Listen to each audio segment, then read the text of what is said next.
السلام علیکم ورحمۃ اللہ وبرکاتہ۔ ہمارے سننے اور دیکھنے والے پیارے ناظرین کو اس چینل میں خوش آمدید۔ پیارے دوستو، آج کی اس ویڈیو میں آپ کی خدمت میں پھر سے ایک بہت ہی خاص دعا لے کر حاضر ہوا ہوں، اور وہ دعا سن کے آپ کا دل خوش ہو جائے گا، اور اس کی جو فائدے ہیں، اس کے جو فضائل ہیں، وہ سن کر آپ خوش ہو جائیں گے، اور اس دعا کو روزانہ پڑھا کریں گے، کیونکہ یہ دعا ایسی دعا ہے کہ کوئی شخص اگر یہ الفاظ، یہ دعا پڑھ کر، اس کا ورد کر کے، اس کا وظیفہ کر کے، جو شخص کوئی حاجت، کوئی تمنا مانگے گا، کرے گا، انشاءاللہ وہ اس کا ہر مقصد پورا ہو جائے گا، ہر بگڑے کام بن جاتے ہیں، مصیبتیں دور ہو جاتی ہیں۔ پیارے دوستو، آج کی اس ویڈیو میں آپ کی خدمت میں بہت ہی خاص ایک عمل لے کر حاضر ہوا ہوں، جس کو کرنے سے انشاءاللہ پچھلی تمام پریشانیوں سے چھٹکارا مل سکتا ہے۔ اور اگر آپ چاہتے ہیں کہ آپ کے گھر میں خوب برکت ہونا لگے، آپ چاہتے ہیں کہ آپ کے گھر میں، کاروبار میں، آپ کے رزق میں، پیسے میں، آپ کے دکان مکان میں خوب برکت ہونا لگے، تو آپ اس دعا کو روزانہ پڑھ لیا کریں۔ انشاءاللہ چلتے پھرتے اٹھتے بیٹھتے جب بھی یہ دعا پڑھ لیں گے، اللہ رب العزت آپ کی ہر کام میں آپ کو کامیابی عطا فرمائے گا، اور آپ کی قسمت کے بند دروازے کھل جائیں گے۔ آپ کے لیے اللہ پاک ساتوں رزق کے دروازے کھول دے گا۔ آئیے دوستو، میں آپ کو اس دعا کی فضیلت اور اس کی اہمیت اور اس دعا کا طریقہ، اس وظیفے کو کرنے کا پورا طریقہ، اور کیا ہے وہ، کون سی دعا ہے، یہ ساری جانکاری اسی ویڈیو میں آپ کو دینے والا ہوں۔ آپ سے گزارش ہے کہ بنا اسکیپ کیے اس ویڈیو کو پورا آخر تک ضرور دیکھ لیجئے، کیونکہ بہت سے بھائی بہن، میں بارہا اس بات کو کہتا ہوں کہ بہت سے بھائی بہن، جو میرے بھائی بہن کافی عملیات بھی کرتے ہیں، وظائف بھی پڑھتے ہیں، وہ ذکر و اذکار کرتے ہیں، لیکن وہ ایک غلطی کرتے ہیں۔ وہ غلطی یہ ہوتی ہے کہ وظیفے کو صحیح طریقے سے سمجھتے نہیں ہیں، اور پھر بعد میں کہتے ہیں کہ ہمارا یہ فلاں کام نہیں ہوا، ہم نے وظائف، عملیات بہت زیادہ پڑھے۔ تو پیارے دوستو، میں آپ کو ایک خاص بات بتانے والا ہوں۔ وظیفے اور عملیات سے ضروری ہے کہ ہر شخص کو جو وظائف یا عملیات یا عمل، وظیفہ یا کوئی ذکر و اذکار اللہ تعالیٰ کا کرتا ہے، تو اس سے پہلے کیا کیا اہم باتیں ہیں، کیا کیا ضروری ہیں جو انسان کو کرنی چاہیے، ورنہ اس کا عمل، اس کا ذکر، اس کا وظیفہ خراب ہو جاتا ہے۔ یہ بہت ہی اہم باتیں ہیں جو میں آپ کو بتانے والا ہوں۔ نمبر 1، سب سے پہلے تو آپ کبھی بھی ذکر و اذکار کریں، اللہ پاک کا ذکر کریں، یا وظیفہ پڑھیں، یا عملیات پڑھیں، یا کوئی عمل کریں، تو آپ کو پاک و صاف ہونا ضروری ہے، لازمی ہے۔ یہ ایسا مان لیجئے سب سے زیادہ ضروری ہے، پاک و صاف ہونا، ورنہ عمل خراب بھی ہو سکتا ہے اور اس کا الٹا بھی ہو سکتا ہے، ٹھیک ہے؟ تو اس لیے آپ جب بھی کوئی عمل کریں، پڑھیں، ٹھیک ہے، تو آپ عمل کرنے سے پہلے، وظیفہ پڑھنے سے پہلے آپ پاک و صاف ضرور ہوا کریں۔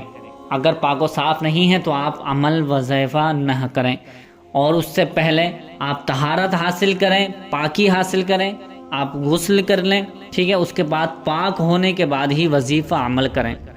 اب دوسری بات یہ کہ بہت سے بھائی بہن جو وظیفہ عمل کرتے ہیں، وہ سب سے بڑی غلطی کیا کرتے ہیں، ان کے ذہن میں رہتا ہے کہ آج میں وظیفہ کر لوں گا۔ جیسے ہم بتا رہے ہیں کہ انشاءاللہ جو بھی آپ وظیفہ، جو میں بتانے والا ہوں، وظیفہ کرنے کے بعد آپ کی حاجت پوری ہو جائے گی، ٹھیک ہے؟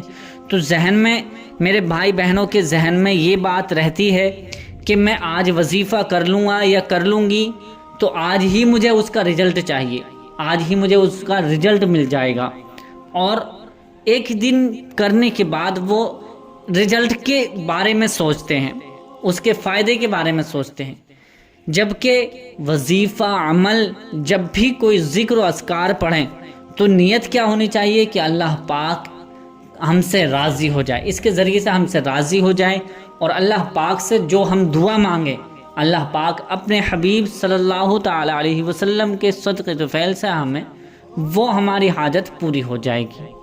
اللہ کی ذات پر امید رکھیں، نہ کہ ذکر و اذکار پر امید رکھیں۔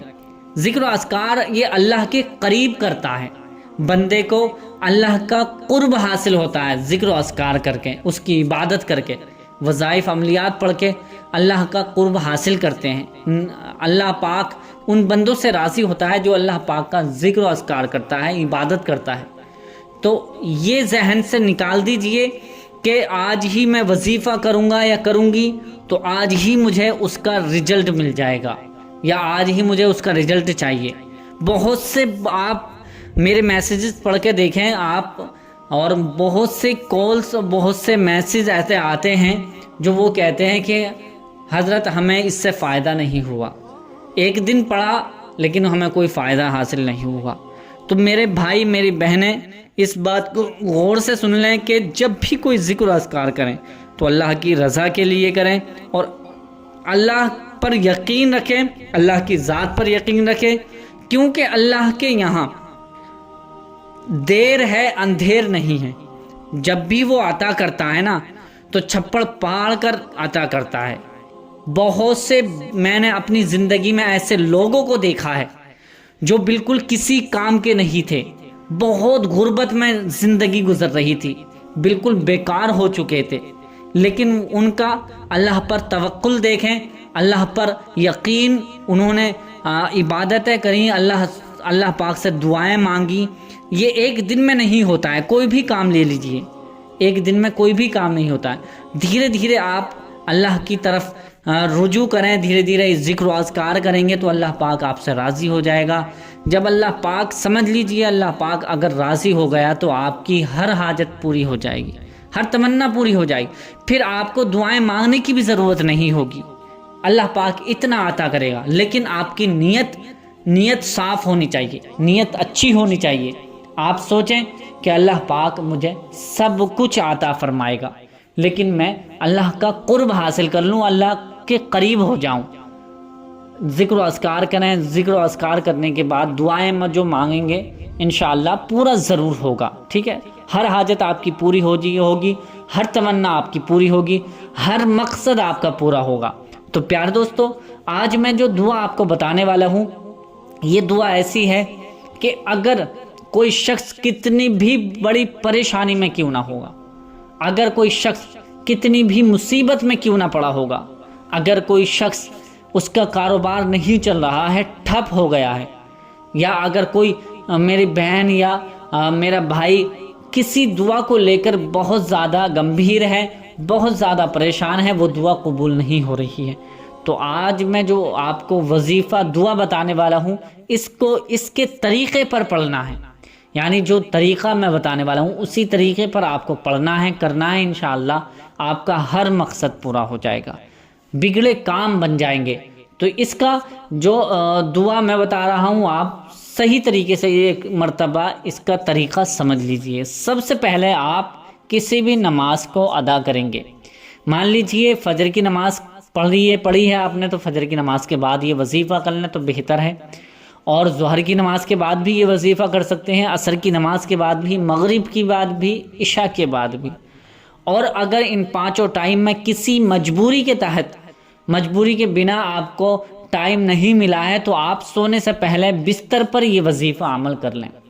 کرنا کیسے ہے؟ سب سے پہلے آپ کو پاک و صاف ہونا ہے، اس کے بعد وضو کرنا ہے۔ اگر نماز کے بعد آپ پڑھ رہے ہیں تو وضو آلریڈی آپ کا ہوگا، اگر نماز کے علاوہ آپ جیسے رات کو کریں تو یہ وضو کر کے ہی آپ بستر پر بیٹھیں اور بستر پر ہی وضو کرنے کے بعد یہ وظیفہ کریں۔ کرنا کیسے ہے؟ سب سے پہلے 11 مرتبہ آپ کو درود پاک پڑھنی ہے۔ درود پاک کوئی سی بھی درود پاک ہو، یہ ضروری نہیں ہے کہ درود ابراہیمی ہی یاد ہو۔ درود ابراہیمی اگر آپ کو یاد ہے تو درود ابراہیمی پڑھ لیں، بہتر ہے۔ اگر درود ابراہیمی یاد نہیں ہے تو جو بھی درود پاک آپ کو یاد ہے وہ درود پاک 11 مرتبہ آپ پڑھ لیجئے، 11 ٹائمز آپ کو یہ درود پاک پڑھنی ہے۔ اس کے بعد درود پاک پڑھنے کے بعد یہ دعا آپ کو 313 مرتبہ پڑھنی ہے۔ لا الہ الا انت سبحانک انی کنت من الظالمین، لا الہ الا انت سبحانک انی کنت من الظالمین، لا الہ الا انت سبحانک انی کنت من الظالمین، لا الہ الا انت سبحانک انی کنت من الظالمین۔ اس طرح سے 313 مرتبہ 313 ٹائمز آپ کو یہ دعا پڑھنی ہے۔ یاد رکھیں کہ 313 مرتبہ جب ہو جائے تو 313 مرتبہ سے آپ کو زیادہ بھی نہیں پڑھنا ہے اور اس سے کم بھی نہیں پڑھنا ہے۔ 313 مرتبہ اسی طرح سے آپ کو پڑھنا ہے جس طرح سے میں نے آپ کو پڑھ کر بتایا ہے۔ میں نے 5 یا 6 مرتبہ پڑھا ہے، آپ اس کو 313 مرتبہ پڑھیں گے اسی طرح سے، ٹھیک ہے۔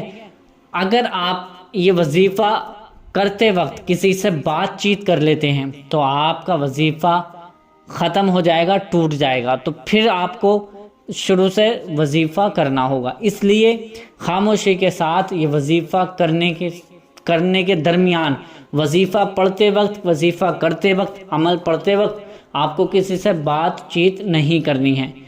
شروع کرنا ہے جیسے درود پاک سے آپ شروع کریں گے، پھر درود پاک پڑھنے کے بعد یہ آیت آپ کو لا الہ الا انت سبحانک انی کنت من الظالمین، اس طرح سے آپ کو 313 مرتبہ پڑھنا ہے۔ اس کے درمیان آپ کو کسی سے بات چیت نہیں کرنی ہے۔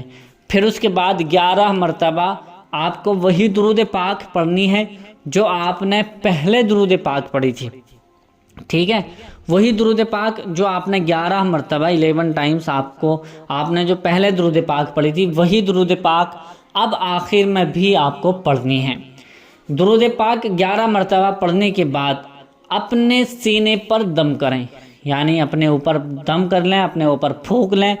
پھونکنے کے بعد اللہ پاک کی بارگاہ میں دونوں ہاتھوں کو اٹھا کر اس طرح سے دعا مانگیں، اے مولا، جس طرح سے تو نے حضرت یونس علیہ السلام کو مچھلی کے پیٹ سے نکالا تھا، میری مشکلوں، میری پریشانیوں کو وہ اسی طرح سے مجھ سے دور کر دے۔ تو بہتر جانتا ہے، اور جیسے تو نے اپنے نیک بندوں پر رحم فرمایا، مجھ پر بھی مولا ان کے صدقے تو فعل سے رحم فرما، اور میرے تمام پچھلے گناہوں سے میں توبہ کرتا ہوں یا کرتی ہوں، اور آگے کو یہ گناہ نہیں کروں گا یا نہیں کروں گی انشاءاللہ۔ تو ایسی دعا کریں کہ میں اپنے گناہوں کی توبہ کر کے اپنے گناہوں کی معافی مانگیں اللہ کی بارگاہ میں۔ پھر تمام بھائیوں بہنوں کے لیے دعا کریں، مولا جہاں جہاں بھی مسلمان بھائی پریشان ہیں، مومن بھائی پریشان حال ہیں، تب تمام کی پریشانیوں کو دور فرما۔ اس طرح سے دعا کرنی ہے۔ پھر اپنے مقصد کے لیے آپ کو خاص دعا کرنی ہے، جو بھی آپ کا مقصد ہے، جو حاجت ہے، جو تمنا ہے، جو مراد ہے، آپ کو دعا کرنی ہے انشاءاللہ۔ آپ اس کا اثر، میں کیا کہہ رہا ہوں اس کو دھیان سے سننا، اس کا اثر آپ ایک دن کا مت لگا کر نیت مت کرنا، ٹھیک ہے۔ آپ ذکر کرتے رہنا، کم سے کم 3 دن آپ کو پڑھنی ہے، یہ اس طرح سے لگاتار پڑھنی ہے، ٹھیک ہے۔ لگاتار 3 دن تک پڑھنی ہے۔ پھر اس کے بعد آپ کو لگتا ہے کہ میرا کام بننا شروع ہو گیا، مجھے فرق نظر آ رہا ہے، مجھے اس کا اثر دکھائی دے رہا ہے، تو آپ بڑھا دیجئے انشاءاللہ۔ 100% آپ کا جو بھی بگڑا کام ہوگا انشاءاللہ بن جائے گا۔